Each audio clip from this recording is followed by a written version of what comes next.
मागले चलो इपुची मागे महाबोहिना आवणारी रानी दिवाली मागले चलो इपुची मागे महाबोहिना रानी दिवाली मागले चलो इपुची मागे महाबोहिना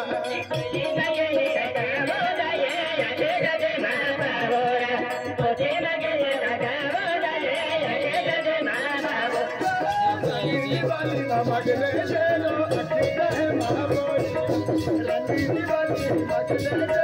अखीरा है महाबोही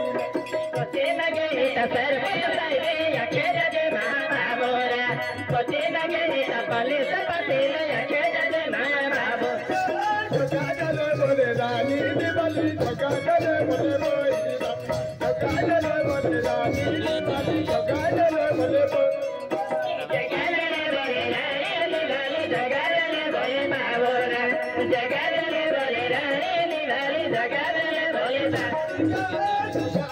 बोले आरती दी महल तीन गली बोहिला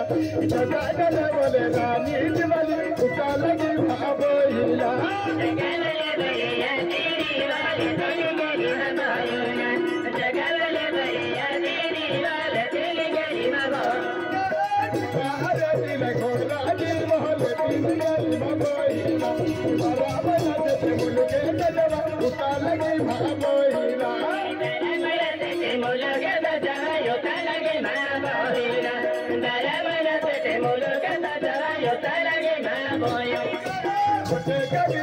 रानी दिवाली उठे कभी महाबोहिला उठे कभी रानी दिवाली उठे कभी महाबोहिला जगरी बाबू रानी दिवाली उठे कभी महाबोहिला उठे कभी बाबू गले बुलवाला उठे कभी महाबो अंदर अनकनले जमुया उठे कभी महाबोहिला अंदर अनकनले जमुया मंगेश्वर महाबोहिला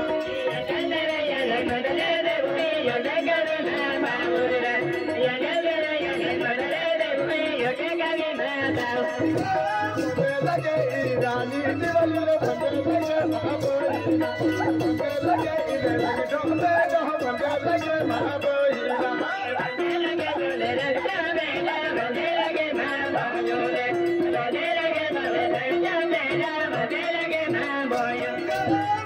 लगे दिवाली कुकरी अके बाबा महाबोहिला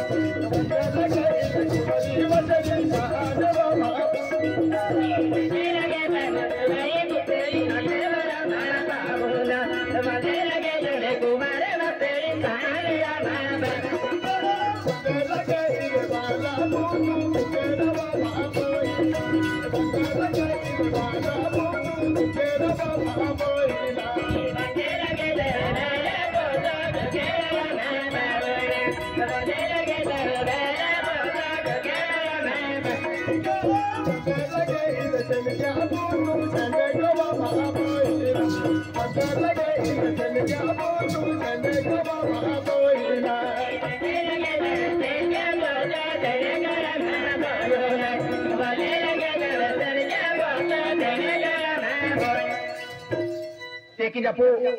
वीरन बावजी है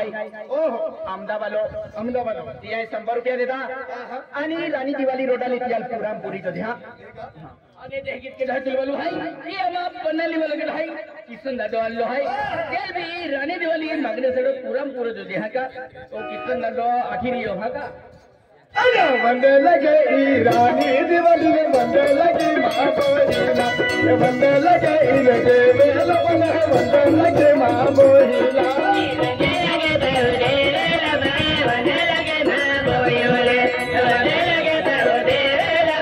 वंदे लगे महाबोहिला वंदे लगे इन पानु इन वंदे लगे महाबोहिला वंदे लगे इन पानु इन वंदे लगे महाबोहिला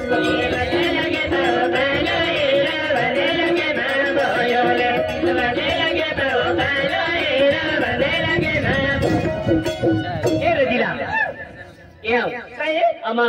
अर्जुन सरपंच साहेब आलो आहे अहमदाबाद अर्जुन ने सरपंच साहेब अहमदाबाद आहे ते की जे वीरेंद्र आणि बाबूजी अहमदावालो आहे, राकेश ठाकरे अहमदावालो आहे आणि सोहम किराणा दुकान अहमदाब किराणा दुकान आहे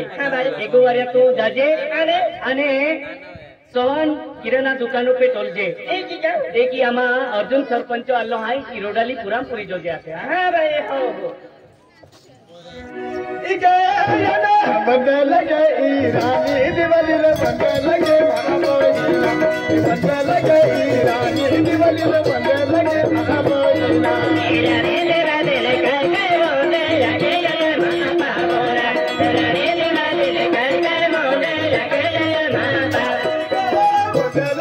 लहरी बंदे लगे महाबोईला दिवाली रे बाजे लगे महाबोईला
महाबहिना भला बड़ा के मुझे जवान उतार लगी महाबहिना